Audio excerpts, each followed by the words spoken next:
Hello guys, একটা ছোট্ট update নিয়ে তোমাদের কাছে চলে এসেছি। আপডেটটা হলো ওয়ার 2 কে নিয়ে। তো চোপড়া আইম্যাক্সের সমস্ত হল বুক করে নিয়েছে টানা 2 সপ্তাহের জন্য।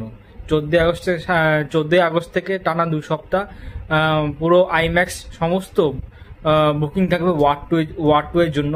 শুধু ওয়ার 2 এর শোই চলবে সারাদিন, টানা 2 সপ্তাহ। তো এর মধ্যে কোনো আদার্স কোনো বই ওখানে চলবে না। তো এ একটা বড় ডিল করেছে আদিত্য চোপড়া আইম্যাক্সের সাথে।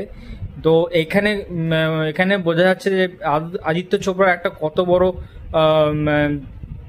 কত বড় পাওয়ার আছে যে ইন্ডাস্ট্রির ওপর। তো আইম্যাক্সের থিয়েটারগুলো সব বুক করে নিয়েছে।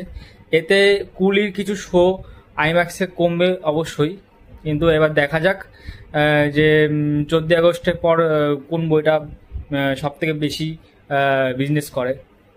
তো এই হচ্ছে ওয়ার 2 নিয়ে একটা ছোট আপডেট দিলাম তোমাদের। দেখা হবে নতুন ব্লগে।